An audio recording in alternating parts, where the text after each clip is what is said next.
নমস্কাৰ এই মুহূৰ্তত আহি পৰিছে কেইবাটাও গুৰুত্বপূৰ্ণ খবৰ আৰু এনে খবৰসমূহ নিতৌ পাবলৈ চেনেলটো ছাবস্ক্ৰাইব কৰি ভিডিঅ'টোত এটা লাইক কৰি দিবলৈ নাপাহৰিব। তেনেবলক দেৰি নকৰি খবৰকেইটা আৰম্ভ কৰোঁ। দৰ্শকসকল, সন্ধিয়াৰ প্ৰথমটো খবৰ।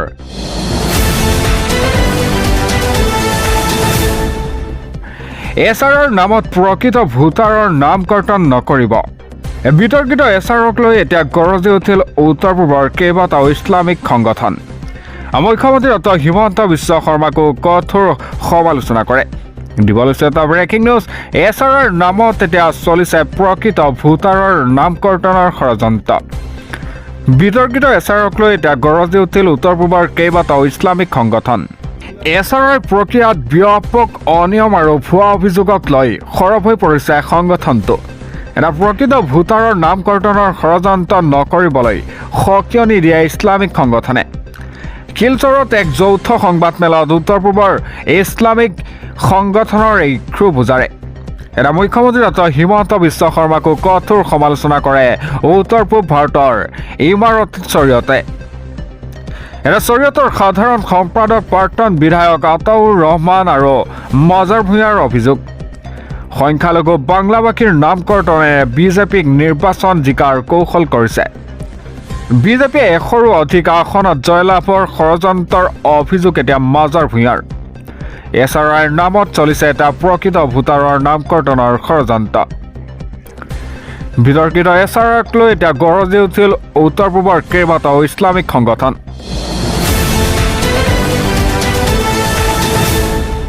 পৰৱৰ্তী খবৰ। পুনৰ দলে বলে বিজেপিত যোগদান কৰিলে সংখ্যালঘু লোকে। ঢিঙৰ চৰচাপৰি অঞ্চলত বিজেপিত যোগদান কৰাৰ কাৰ্যসূচী। এতিয়া বিজেপিত যোগদান কৰিয়েই দিলে হিমন্ত বিশ্ব শৰ্মা আৰু নৰেন্দ্ৰ মোদীৰ জিন্দাবাদ ধ্বনি। পুনৰ বহু সংখ্যালঘু লোকে পৰিধান কৰিলে গেৰুৱা বৰ্ষণ। ঢিঙৰ চৰচাপৰি অঞ্চলত বিজেপিত যোগদান কাৰ্যসূচী। গেৰুৱা বৰ্ষণ পিন্ধি দিলে হিমন্ত বিশ্ব শৰ্মা আৰু নৰেন্দ্ৰ মোদীৰ জিন্দাবাদ ধ্বনি। দলে বলে সংখ্যালঘু লোকে যোগদান কৰিলে এতিয়া বিজেপিত। টিঙৰ সমীপৰ আবেদৰ চৰত বিজেপিত এই যোগদান কাৰ্যসূচী। বিজেপিত যোগদান কৰিয়েই কংগ্ৰেছ আৰু এডিএফক সমালোচনা কৰে সংখ্যালঘু লোকে। পুনৰ বহু সংখ্যালঘু লোকে পৰিধান কৰিলে গেৰুৱা বৰ্ষণ। এটা ঢিঙৰ চৰচাপৰি অঞ্চলত বিজেপিত যোগদান কাৰ্যসূচী। পৰৱৰ্তী খবৰ। হৰ্ষমান্দাৰে মোৰ বিৰুদ্ধে এটা কেছ দিছে, তেওঁৰ বিৰুদ্ধে 100টা কেছ পৰিব। ৰাজ্যৰ মুখ্যমন্ত্ৰীৰ বিৰুদ্ধে এজাহাৰ দিয়া হৰ্ষমান্দাৰক এইবাৰ উভতি ধৰিলে হিমন্ত বিশ্ব শৰ্মাই। দিবলৈছে এটা ব্ৰেকিং নিউজ। হৰ্ষমান্দাৰে হিমন্ত বিশ্ব শৰ্মাক খুচিছে, তাৰ উত্তৰ পাই যাব। হৰ্ষমান্দাৰে মোৰ বিৰুদ্ধে এটা কেছ দিছে, তেওঁৰ বিপৰীতে এতিয়া কমতকৈ কম 100টা কেছ পৰিব। কোন হৰ্ষমান্দাৰ মই চিনি নাপাওঁ, এনেদৰে মন্তব্য ৰাজ্যৰ মুখ্যমন্ত্ৰীগৰাকীৰ। এনেকুৱা হৰ্ষমান্দাৰ মই জীৱনত বহুত দেখিছোঁ। এতিয়া হৰ্ষমান্দাৰে অসমলৈ আহি NRC বৰবাদ কৰিলে। দিল্লীত মুখ্যমন্ত্ৰী ডক্টৰ হিমন্ত বিশ্ব শৰ্মাৰ বিৰুদ্ধে এজাহাৰ দিছিল হৰ্ষমান্দাৰে। সাম্প্ৰদায়িক ঘৃণা বিষয়বস্তু বিয়পোৱাৰ অভিযোগত দিছিল এজাহাৰ। এটা বিশিষ্ট লেখক হৰ্ষমান্দাৰক উভতি ধৰিলে ৰাজ্যৰ মুখ্যমন্ত্ৰী ডক্টৰ হিমন্ত বিশ্ব শৰ্মাই।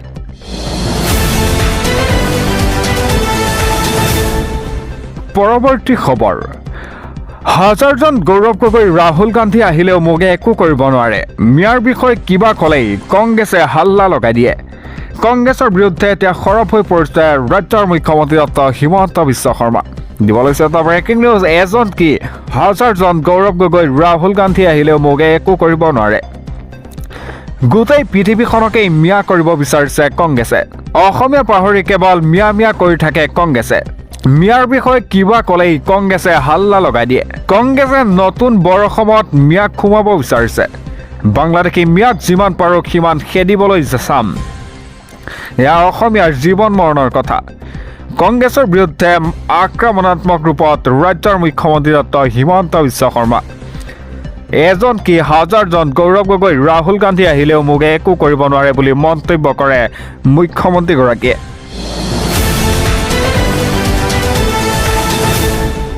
পৰৱৰ্তী খবৰ। বহিৰাজ্যত অসমৰ যুৱকৰ সৈতে ভয়ংকৰ ঘটনা সংঘটিত হয় 4জন যুৱকৰ সৈতে কৰুণ ঘটনা এটা বন্ধ কোঠাৰ ভিতৰতেই উদ্ধাৰ কৰা হয় 4 যুৱকৰ নিথৰ দেহ দিবলৈ এটা ব্ৰেকিং নিউজ বহিৰাজ্যত অসমৰ 4 যুৱকৰ সৈতে ভয়ংকৰ ঘটনা এটা বন্ধ কোঠাৰ ভিতৰত উদ্ধাৰ কৰা হয় অসমৰ 4জন যুৱকৰ মৃতদেহ মৃত নৰেন্দ্ৰ টাইট ডক্টৰ টাইট জঞ্জয় টাইট আৰু জয়ন্ত সিন্তে একেটা কোঠাত একেলগেই যুৱককেইজনৰ মৃতদেহ উদ্ধাৰক লৈ এতিয়া ৰহস্য এটা বন্ধ কোঠাৰ ভিতৰত এতিয়া উদ্ধাৰ কৰা হৈছে অসমৰ 4জন যুৱকৰ মৃতদেহ মৃত নৰেন্দ্ৰ টাইট ডক্টৰ টাইট জঞ্জয় টাইট আৰু জয়ন্ত সিন্তে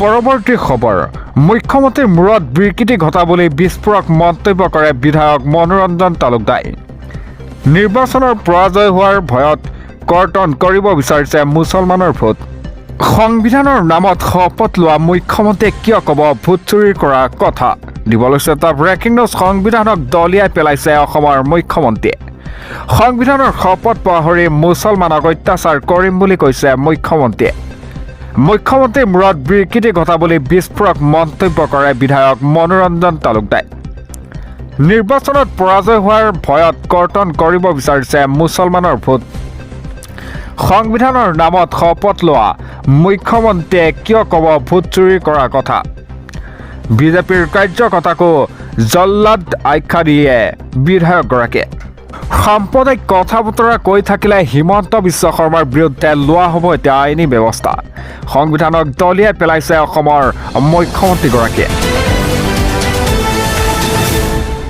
পৰৱৰ্তী খবৰ নিৰ্বাচনৰ পূৰ্বে বিজেপিৰ দুই পক্ষৰ মাজত সংঘাত দেখিবলৈ পোৱা গৈছে বিধায়কৰ উপস্থিতিতেই দুই ফৈদৰ পচন্দ মাৰপিট চৰকাৰী ঠিকাত কমিছন আৰু আঁচনিৰ ধন অযোগ্যজনে পোৱাক লৈ হৈছিল বিতৰ্ক দিবলৈ এটা বিগ ব্ৰেকিং আপডেট নিৰ্বাচনৰ পূৰ্বে বিজেপিৰ দুই পক্ষৰ মাজত এতিয়া সংঘাত বিধায়কৰ উপস্থিতিতেই দুই ফৈদৰ পচন্দ মাৰপিট শোণিতপুৰ বৰচলা সমষ্টিত বিজেপিৰ বঙহৰ যুঁজ বিধায়ক ফৈদ আৰু ৰাজ্যিক মুখপাত্ৰ জিলাৰ পৰিষদৰ সদস্যৰ হতাহতি দলীয় সভাতেই বিধায়ক ফৈদৰ এজনক গুৰুলাগুৰিলৈকে প্ৰহাৰ কৰাৰ অভিযোগ উত্থাপন হয় এটা চৰকাৰী ঠিকাত কমিছন আৰু আঁচনিৰ ধন অযোগ্যজনে পোৱাক লৈ হৈছিল বিতৰ্ক দুই ফৈদৰ মাজত চলি আছিল টিকট কেন্দ্ৰিক সংঘাত এটা নিৰ্বাচনৰ পূৰ্বে বিজেপিৰ দুই পক্ষৰ মাজত সংঘাত দেখিবলৈ পোৱা গৈছে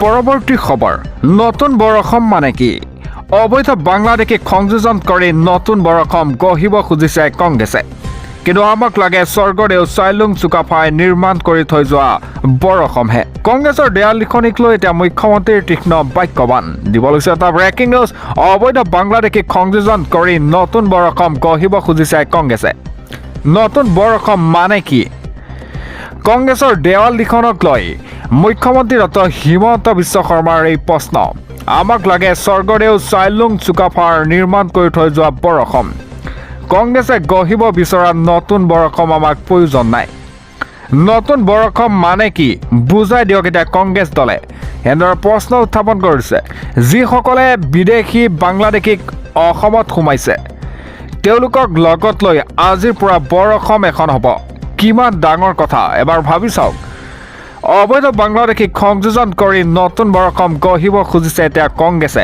এই মন্তব্য কৰিছে ৰাজ্যৰ মুখ্যমন্ত্ৰী ডক্টৰ হিমন্ত বিশ্ব শৰ্মাই নতুন বৰ অসম মানে কি এনেদৰে প্ৰশ্ন কৰিছে মুখ্যমন্ত্ৰীগৰাকীয়ে কংগ্ৰেছৰ দেৱাল লিখনক লৈ মুখ্যমন্ত্ৰী ডক্টৰ হিমন্ত বিশ্ব শৰ্মাৰ এই ডাঙৰ প্ৰশ্ন পৰৱৰ্তী খবৰ মাদ্ৰাসাত ছাত্ৰীৰ সৈতে মৌলবীৰ কৰ্মকাণ্ডক লৈ এতিয়া উত্তপ্ত পৰিস্থিতি ভণ্ড মৌলবী মুক্তাৰ হুছেইনক ৰাইজে ধৰি গতালে এতিয়া আৰক্ষীক অবৈধ মাদ্ৰাছাৰ খুলি অৰ্থনৈতিক কাণ্ড চলাই অহাৰো অভিযোগ এতিয়া একাংশৰ দিবলৈ এটা ব্ৰেকিং নিউজ মাদ্ৰাছাত ছাত্ৰীৰে মৌলবীৰ কাণ্ডক লৈ এতিয়া তীব্ৰ উত্তেজনা ভণ্ড মৌলবীয়ে 13 বছৰীয়া ছাত্ৰীক দিছিল অশ্লীল প্ৰস্তাৱ এটা ঘটনাক লৈ স্থানীয় ৰাইজে সৃষ্টি কৰা উত্তপ্ত পৰিস্থিতি মৌলবী মুক্তাৰ হুছেইনক এতিয়া ধৰি আৰক্ষীক গতালে ৰাইজে ঘটনা গাপ দিয়াৰ চেষ্টা কৰে মাদ্ৰাছাৰ পৰিচালনা সমিতিয়ে ধুবুৰী চাহেবগঞ্জৰ বানাত এই ঘটনাটো সংঘটিত হয়। এটা দীৰ্ঘদিনীয়া মাদ্ৰাছাৰ খনত ছাত্ৰীৰ সৈতে অপকৰ্মৰ অভিযোগ উত্থাপন হয়। অবৈধ মাদ্ৰাছাৰ খুলি অৰ্থনৈতিক কাণ্ড চলোৱাৰ অভিযোগ এতিয়া ৰাইজৰ। পূৰ্বেও মাদ্ৰাছাৰ খনত সংঘটিত হৈছিল ধৰ্ষণ কাণ্ড। এটা মাদ্ৰাছাত ছাত্ৰীৰে মৌলবীৰ কাণ্ডক লৈ তীব্ৰ উত্তেজনা দেখিবলৈ পোৱা গৈছে।